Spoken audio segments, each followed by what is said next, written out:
देखु आज विधानसभा रथयात्रा विभ्राट नहीं कि मुलतवी प्रस्ताव आसीथिला एवं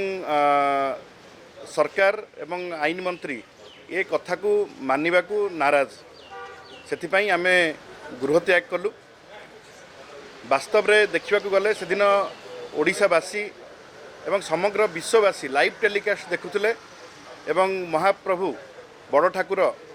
जितेबाला बलभद्र पड़गले तले से घटना को सरकार अत्यंत ताकू गंभीरतार सह नेउना एवं जे आईन मंत्री अच्छी से ये घटना को अति चतुरतार सह महाप्रभु को लीला कहीकि ये घटना को एड़े जावाक बसिचंती।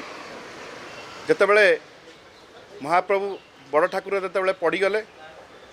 एवं गोटे स्त्रीलोकर मृत्यु होईची आईन श्रृंखला परिस्थिति सृष्टि होकर लाठीचार्ज करा जाईची। जेतेबेले शह शह लोक चिकित्सा पई जाइचंती ए दला चकटारे तांका पई उपयुक्त चिकित्सा मिल पारि नाही। एही भली परिस्थिति रे जेतेबेले ओडिशावासी थिले सेतेबेले बीजेपी कार्यालय तांकर राज्य सभापति गोटे प्रेस रिलीज कले जे आमे ओडिशावासी की धन्यवाद दउचु रथयात्रा सुपर ठीक भाव में रथयात्रा होइथिबारु। मु एठी प्रश्न करने को चाहे कि बीजेपी रो दल सी तांका कर्मी माने दायित्व नहीं रथयात्रा ना आईन मंत्री एवं मुख्यमंत्री सरकार ये दायित्व नहीं ये कथा आम आईन मंत्री को प्रश्न करूँ कि से यार उत्तर रखी नथिले। एवं महाप्रभु जो नीतिकांति विशेषकर बलभद्र नीतिकांति जितेबाला विभ्राट है सकाळे अध घंटा डेरी है सेतेबेले ना प्रशासक ना मंत्री सकाळे नीतिकांति समय उपस्थित नथिले। दिन 10टा पर से आसिकी पहुँचले ये घटना दुर्घटना घटिला परे एवं जो भली भाव में आपको खामखियाली ढंगरे सरकार ग्रहण करुँच जड़े लोकर मृत्यु हो जाइए। विगत दिनर सरकार रे गोटे रास्ता संपूर्ण भाव में रोला एत लक्ष लक्ष लोकों भितर आंबुलांस जाइकी जो माने सनस्ट्रोक रे किंबा एक्सीडेंट पाई आंबुलांस जाइकी लोकों को लेकिन भितर आसी पार्ला। व्हेराज ये सरकार समय रे से माने काहाकू दायित्व देई नथिले। दायित्व संपूर्ण भाव में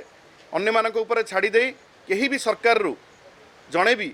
से नीति निर्घंट समय रे सकाळू जेतेबेले पहंडी होतुला से समय कहीं भी प्रेजेंट नथिले। लाइव टेलीकास्ट होतुला कौनसी मंत्री किंबा कहीं भी दायित्व रे नथिले। तापरे ए घटना घटिला परे 3टी मंत्री को दायित्व दिया गला किंतु जो नवीनम को सरकार थिला सेतेबेले 5-5टी मंत्री को 5 दिन आगुरु दायित्व दिहाई सेठी रथयात्रा किभली भाव में सुपरिचालना हबो तापई दायित्व दिया जाउथुला। किंतु दुर्भाग्य ए सरकार ए घटना को जेहेतु सीरियसली नौनाहांती तेणु आम अत्यंत क्षोभ प्रकाश करुचु जे महाप्रभुकर जो रथयात्रार दायित्व होची राज्य सरकार से यह न मानिबा एवं एभली महाविभ्राट को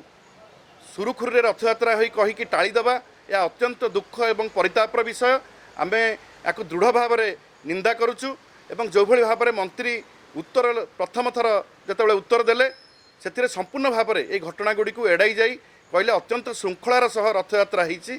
ताकू आम दृढ़ भाव में निंदा करुचु एवं द्वितीय थर उत्तर देला बेलू ये जो आडजर्नमेंट मोशन को मिथ्या बोली कहिथिले एवं विरोधी दल उभय बीजेडी एवं कांग्रेस को मिथ्यावादी बोली जो आक्षेप कले से आम गृह त्याग करूँ एवं आम दृढ़ भाव में निंदा करुँ सरकार को एवं विशेष करिकी माननीय मुख्यमंत्री आईन मंत्री एवं बीजेपी कार्यालय जो प्रेस मीट करिकी ओडिशावासी को धन्यवाद दिया एवं आपको गोटे बीजेपी दलर कार्यक्रम बोली रथयात्रा को